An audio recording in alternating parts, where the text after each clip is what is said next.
suñu defee rencontre d'évaluation bi su dee d'accord nañu ñu wax chaque semaine dina am quartier buy recevoir groupe bi pour ñu mën a waxtaane mbiru Dakar foofu fexe ba population yi taxaw seen kàddu biir que commission boobu aussi dina def tournée rencontrer au grand serigne de Dakar ne ko dañu bëgg a rencontrer Ndakaaru ñu fekk leen sànc ba ci siège ba kilifa Ndakaaru yëpp toog ñu wax leen suñu xalaat ndax ñun ñoo leen fi teg ñun lañ fi nekkal te xam naa ne suñu waxee dinañ ñu déglu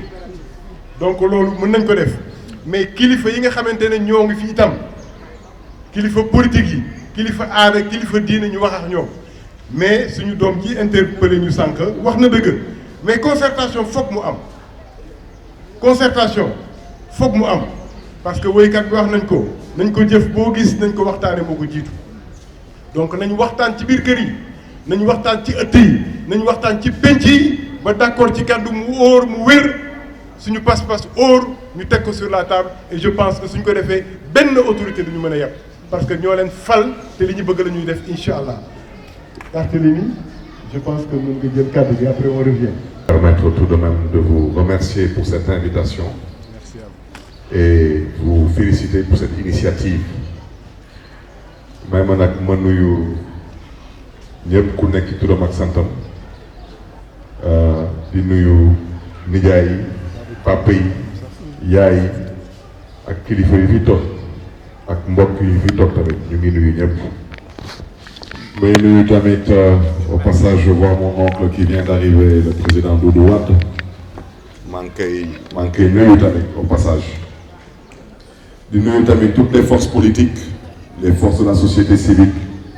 et d'autres forces y compris surtout les notables de la communauté lébou particulièrement ñu ngi leen di nuyu di leen di ziar bu baax a baax. je pense que échange bi du ma delluwaat ci yenn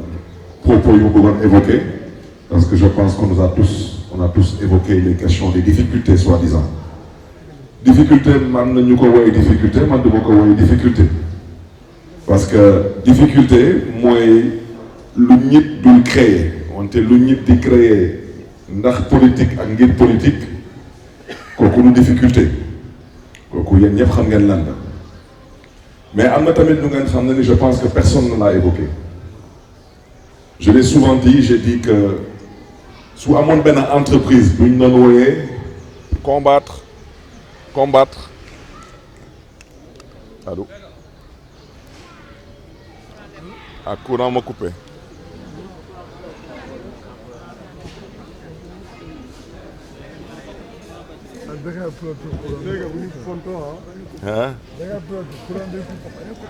non Dakar Plateau courant de coupé Dakar Plateau courant de coupé.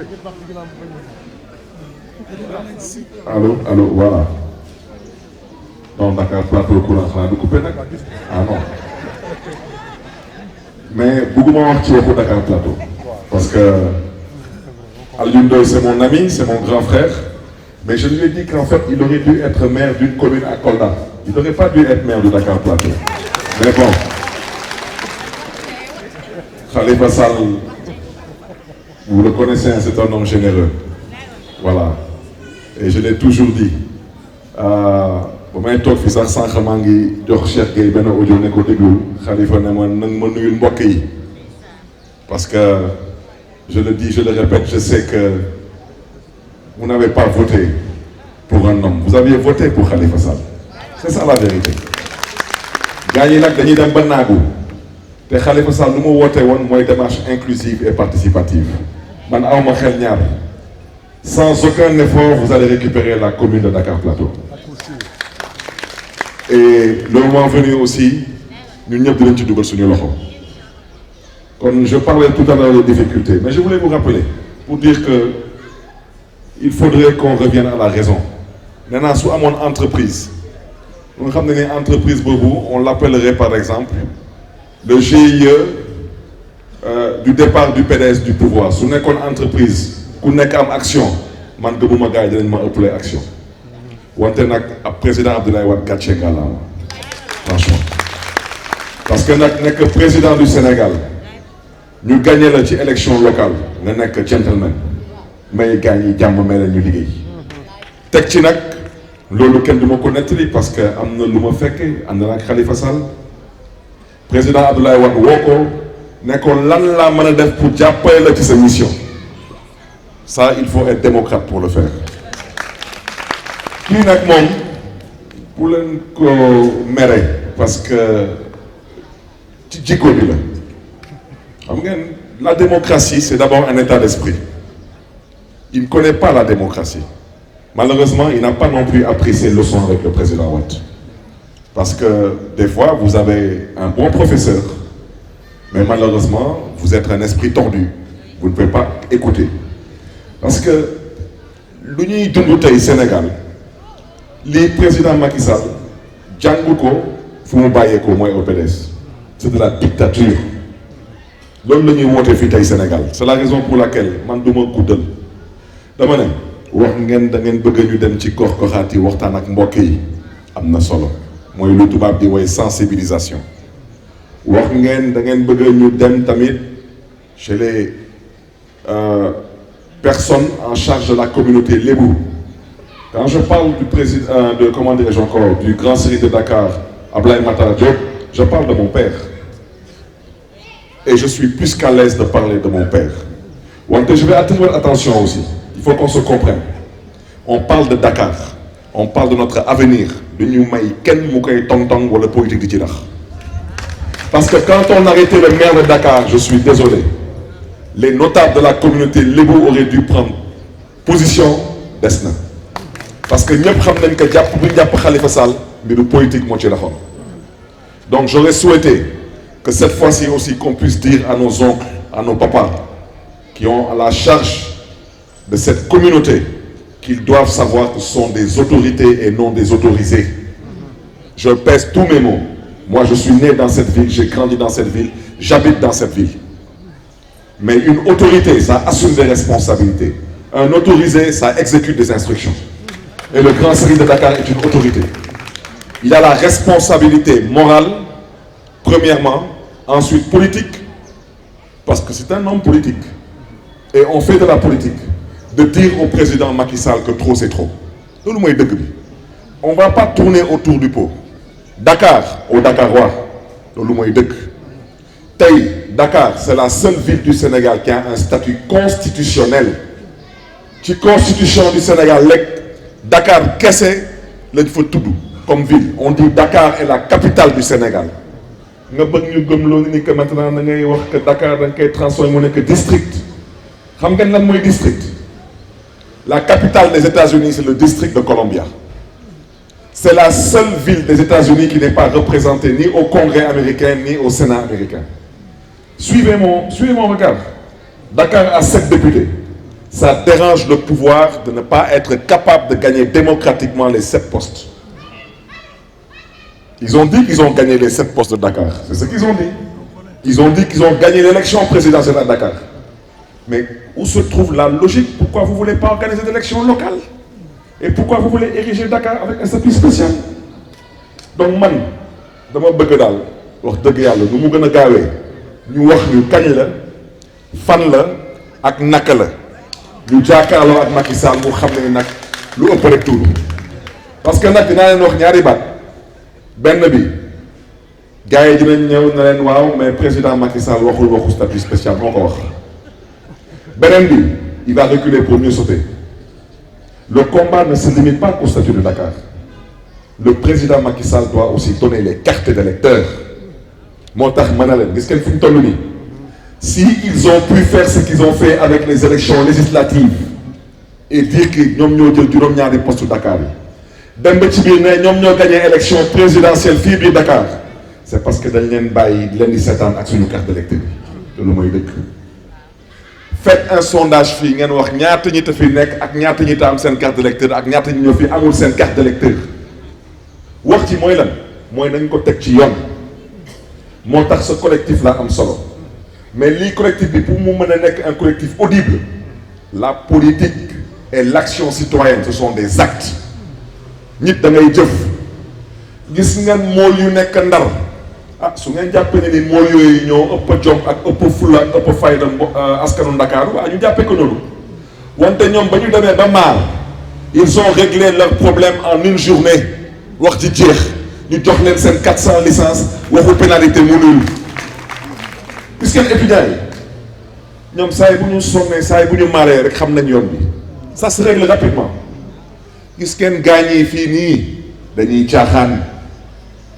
bés bu ngeen jógee taxaw teg wane seen bopp di ngeen xam ne ni que gaañ yi dañuy caaxaan te mëtuñu sax kilifa on règle leur problème en une demi-journée parce que nous en avons les moyens wax ji du waxu xuloo xeex yàqan mooy ñun faluñu buur président la ñu fal def nga defati waat ñuy toog di seetaan mais am na lu ngeen waxul mais le président Macky Sall a changé l'élection du maire il a changé le mode d'élection du maire de Dakar tey mais Dakar amul liste proportionnelle parce qu'il fallait tout faire pour éviter que Khalifa Sall redevienne maire de Dakar mais loolu il faut qu'on en rediscute. Comment est-ce que je prends un simple exemple il y a des personnalités dans Dakar de la société civile des personnes ressources mais ñooñu ils doivent siéger pour le compte et le nom de Dakar mais non pour une commune mais ñooñu pour qu'ils puissent compter pour qu'ils puissent siéger pour le compte et le nom de Dakar ces personnes ressources mais il doit avoir une liste proportionnelle à Dakar donc il y a beaucoup de choses à dire et à redire j'insiste sur ce que j'ai dit c'est quand, c'est comment, c'est où il faut poser des actes et les actes ne se limiteront pas qu'au statut.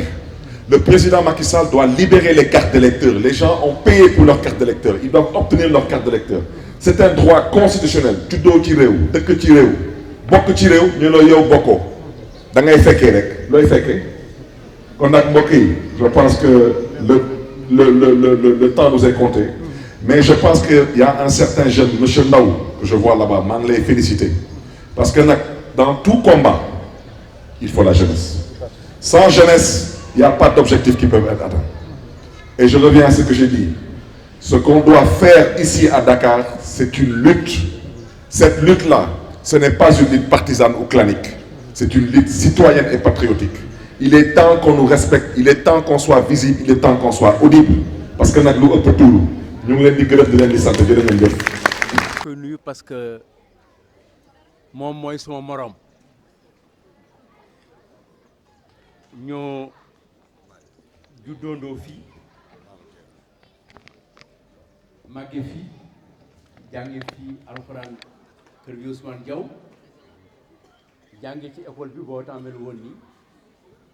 donc ñu ñëw fii tey ci li nga xam ne suma rakk Jeylaani suma jarbaat moo ma invité pour ñu waxtaanee problème mu Ndakaaru problème mu Ndakaaru nag dafa jafe boo xam ne bii boo ko bëggee limiter rek juum parce que gis naa Awa Abdoul Ba toog bokk ci Dakar gis ci Pay toog bokk ci Dakar gis seede yàlla ku julli ba pare dañuy continuer problème bu complexe Barthélémy Berté des na ñoom Fakoli ak ñoom Azef ñëwuñu mais ku ñooñu nga dajale yëpp nag ñooy ay citoyens sénégalais dafa am lu ñu fi fekk ñooñu am lu ñuy samp yaatal ko du point de vue démocratique ba ñun ñëpp ñu nekk benn donc li ma indi tey mooy problème mu Ndakaaru te c'est pas la peine bay wax nit ñi ne Ndakaaru man dafa soxal conseil municipal bu plateau bi ñu ngi fi amul lenn ak foo nekk ci Ndakaaru ngay am yëkkati loo xam ne dafa jëm ci Ndakaaru ma am ci kàddu te duma ñëw wax xaw ma lan moo xew xaw ma ko mais xam naa ne daal état du Sénégal et principalement Macky Sall mu ngi bëgg a jógee ci benn point pour dem ci beneen point loolu moom wóor na ma am na loo xam ne moom loolu lu ma leer la comme man du ma wax lu ma xamul loolu wóor na ma ne mu ngi bëgg a jóge fenn pour dem fenn mais fi mu jóge nag laa wax lan la Dakar wax na ko léegi Barthélémy suma jarbaat c'est mon neveu et il m'a rendu un grand service parce que dafa am ñu ma attaqué sur le plan politique bind lettre jox ko pour moom mu wax ko moom mu dox ko ba ma jot lettre yi man ba xam kan la maa ngi ko gërëmee 3 ans après devant Maodo Sy moom laa seet du dëgg papam sunu mag la fii ci Dakar moo ñu jiitu moo ñu sunu mag ñun ñu Ablaye ñoom Matar yooyu papam moo ñu mag mais papam dama ko fekk ministère de la fonction publique mu nekk aussi son patron suma jarbaat la yaayam ak tantam ñu bokk Jeanne d'Arc donc lu ñu boole dafa bari mais fi ñu fekk Ndakaaru ba indi ko fii laa leen bëgg a wax Ndakaaru en dehors Lamine Gueye di def 15 ans comme maire bi mu ko nekkee ba 1964 la am ay modification ci la Tëngéej gëj a am maire par Maurice Gueye mais c'est Ousmane Socé qui était élu et qui est parti à Washington représenter le Sénégal à l'ambassade. Ñu def ce qu'on appelait le Grand Dakar am président du conseil ak administrateur ñu koy xeex di ko xeex ba 1983 nag foofu laay taxaw 1983 suñu papa yi fi nekkoon ñu nekkoon Serigne Ndakaaru ak saltige ak ñëpp waa Ndakaaru ñoo daje ne dañu war a dem ci benn maire dañu war a am maire bu ñuy élire loi bi ñëw assemblée ñoom Mamadou Diop ñëw Alioune Samb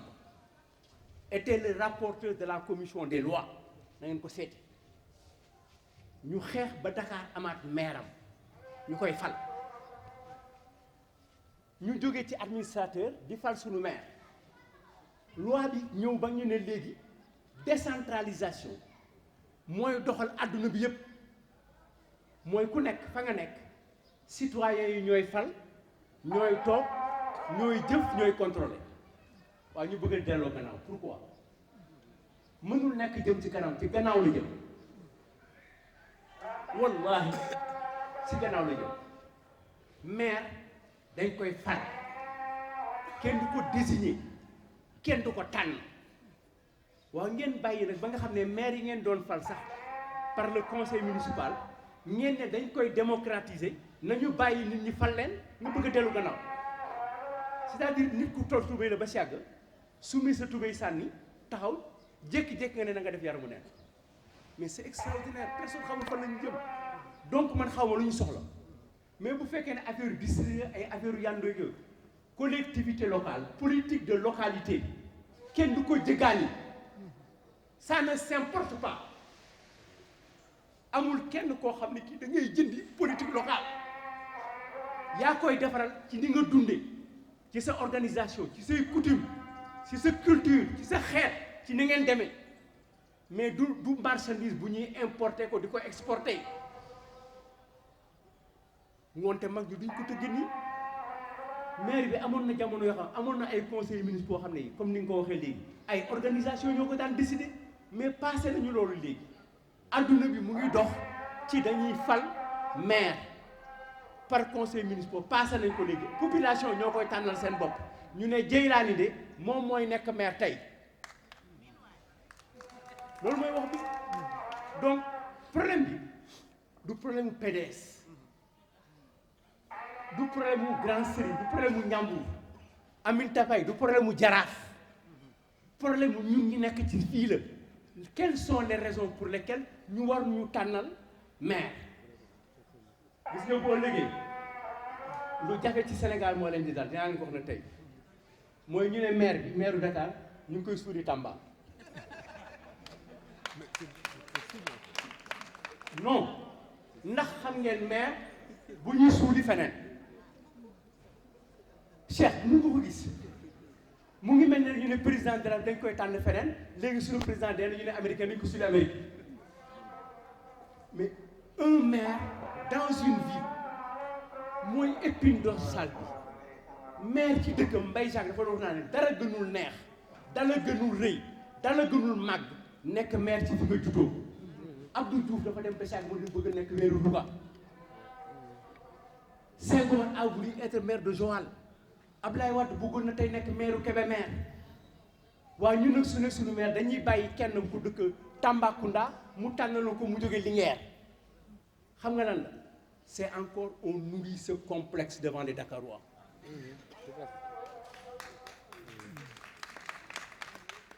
nañ ñu bàyyi ak li ñu am te ñoom ñu jël li ñu am. wax naa ko keroog fële ma ne am na ay toilettes wala ay quelques compartiments benn néegu 3 mètres carrés sur 4 muy 12 moo ëpp valeur historique que parcelle bi nekk 350 mètres carrés à Diamniadio li kër gi porté la historique bu nga kër gi place yu yàq jëf ca déem le Colisée am na ay endroit yoo xam ne Dakar Sandial mais écoutez-moi du ma wax lu bari mais Sandial quand même c'est la première institution médicale dans ce pays qui a fait la circoncision. Combien de personnes sont passées là-bas? dafa niróo beneen dispensaire. dispensaire hôpital bu juddoo Lamine Gueye bu tel ñu ne diw alaaji nangam ñu am 150 ans tey bu ñu doon dund foofu la ñu juddoo. dafa niróo centre Elisabeth Diouf wala centre Bernard Ndiaye bu fële. nous avons une ville historique Dakar Plateau maintenant ci lay mujjee. wax naa leen ko yéen ñëpp yéen a ngi toog ak ministre yi ma ne ko Dakar Plateau ak Dakar ville dañu war a am les mêmes richesses que Paris et les mêmes richesses de la commune d'arrondissement de Paris le 8e. seen valeur mu ngi nekk ci immobilier bi ñu am et l'immobilier de Dakar a commencé à être sacrifié au détriment de Alioune Ndoye et de la commune de Plateau. ne bu ma ko ñi ma àndaloon ni nii. Je l'ai dit à toutes les autorités et je ne suis pas du PS, je ne suis pas du PDS, je suis du PDS, mais je suis de Dakar. fii laa juddoo fii laa màggee fii laa jànge kër yi moom di ko gérer mu ngi fii koñ ba koñ. mais ça m'intéresse. Donc nous demandons au président Macky Sall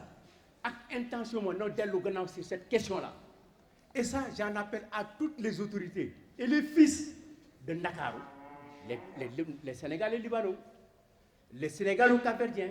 les Lébou, les Saraxolé, les Gandiol qui sont comme moi où mon père a eu une femme ici qui s'appelle Fatou Faye. Donc ñun loolu la ñuy demandé wuñu leen saagawuñu kenn xeexuñu kenn mais lii pour ñu porter ko il faut que la collectivité Lébou porte cette question-là. Si elle ne la porte pas, elle a failli. Aminata Baye bu fekkee ne yéen seen famille porté wuñu question bii nous avons failli. Nous sommes bien organisés mais il ko ñun ñëpp fokk ñu parti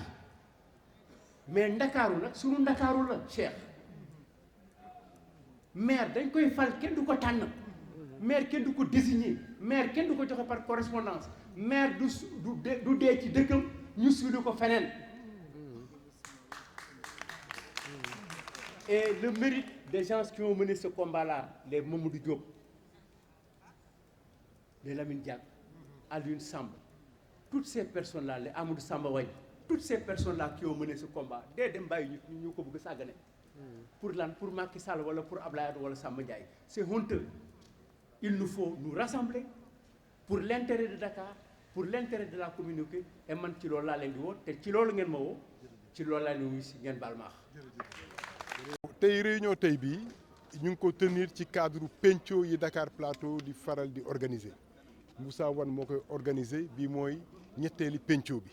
mais puisque dafa tombé ak projet statut spécial bu Dakar bi ñu ne nañ ko teg pour le point essentiel de l'ordre du jour. En introduction bien sûr il a fait le bilan des problèmes de Dakar, la cartographie des problèmes de Dakar d'abord. Ensuite nous avons discuté sur cette question ñu waxtaan ci problème mu statut spécial bi parce que moom mooy li xew ci jamono dañu dégg boobu ba tey yàgg na def na diir xalaat bi di génn